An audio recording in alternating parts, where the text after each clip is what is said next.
میں اس اقرار کو پورا کروں گا جو میں نے تم سے کیا تھا، اور مجھی سے ڈرتے رہو۔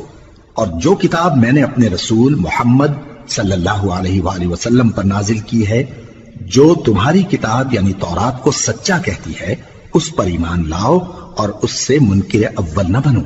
اور میری آیتوں میں تحریف کر کے ان کے بدلے تھوڑی سی قیمت یعنی دنیاوی منفعت نہ حاصل کرو، اور مجھی سے خوف رکھو، اور حق کو باطل کے ساتھ نہ ملاؤ، اور سچی بات کو جان بوجھ کر نہ چھپاؤ، اور نماز پڑھا کرو اور زکوٰۃ دیا کرو، اور اللہ کے آگے جھکنے والوں کے ساتھ جھکا کرو۔ یہ کیا عقل کی بات ہے کہ تم لوگوں کو نیکی کرنے کو کہتے ہو اور اپنے تئیں فراموش کیے دیتے ہو، حالانکہ تم اللہ کی کتاب بھی پڑھتے ہو؟ کیا تم سمجھتے نہیں؟ اور رنج و تکلیف میں صبر اور نماز سے مدد لیا کرو، اور بے شک نماز گراں ہے، مگر ان لوگوں پر گراں نہیں جو عجز کرنے والے ہیں، جو یقین کیے ہوئے ہیں کہ وہ اپنے پروردگار سے ملنے والے ہیں اور اس کی طرف لوٹ کر جانے والے ہیں۔ اے یعقوب کی اولاد، میرے وہ احسان یاد کرو جو میں نے تم پر کیے تھے، اور یہ کہ میں نے تم کو جہان کے لوگوں پر فضیلت بخشی تھی۔ اور اس دن سے ڈرو جب کوئی کسی کے کچھ بھی کام نہ آئے، اور نہ کسی کی سفارش منظور کی جائے، اور نہ کسی سے کسی طرح کا بدلہ قبول کیا جائے، اور نہ لوگ کسی اور طرح مدد حاصل کر سکیں۔ اور ہمارے ان احسانات کو یاد کرو جب ہم نے تم کو قوم فرعون سے نجات بخشی۔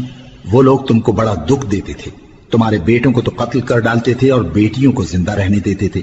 اور اس میں تمہارے پروردگار کی طرف سے بڑی سخت آزمائش تھی۔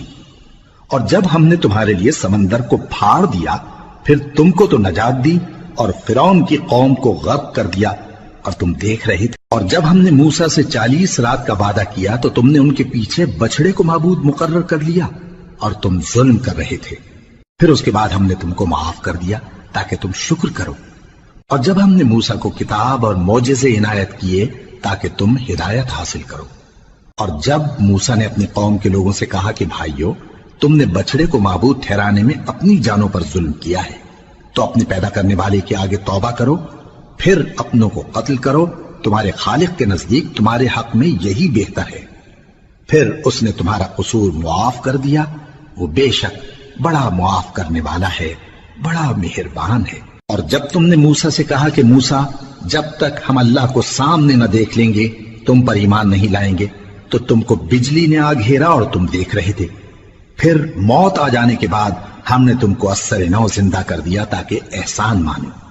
اور ہم نے بادل کا تم پر سایہ کیے رکھا اور تمہارے لیے من و سلوہ اتارتے رہے کہ جو پاکیزہ چیزیں ہم نے تم کو عطا فرمائی ہیں ان کو کھاؤ پیو، مگر تمہارے بزرگوں نے ان نعمتوں کی کچھ قدر نہ جانی، اور وہ ہمارا کچھ نہیں بگاڑتے تھے بلکہ اپنا ہی نقصان کرتے تھے۔ اور جب ہم نے ان سے کہا کہ اس گاؤں میں داخل ہو جاؤ اور اس میں جہاں سے چاہو خوب کھاؤ پیو، اور دیکھنا دروازے میں داخل ہونا سجدہ کرتے ہوئے اور حطوۃن کہنا، ہم تمہارے گناہ معاف کر دیں گے اور نیکی کرنے والوں کو اور زیادہ دیں گے۔ تو جو ظالم تھے انہوں نے اس لفظ کو جس کا ان کو حکم دیا تھا بدل کر اس کی جگہ اور لفظ کہنا شروع کیا، پس ہم نے ان ظالموں پر آسمان سے عذاب نازل کیا کیونکہ نافرمانیاں کیے جاتے تھے۔ اور جب موسیٰ نے اپنی قوم کے لیے ہم سے پانی مانگا تو ہم نے کہا کہ اپنی لاٹھی پتھر پر مارو۔ انہوں نے لاٹھی ماری تو اس میں سے 12 چشمے پھوٹ نکلے، اور تمام لوگوں نے اپنا اپنا گھاٹ معلوم کر کے پانی پی لیا۔ ہم نے حکم دیا کہ اللہ کی عطا فرمائی ہوئی روزی کھاؤ اور پیو، اور زمین میں فساد نہ کرتے پھرنا۔ اور جب تم نے کہا کہ موسیٰ ہم سے میں اس اقرار کو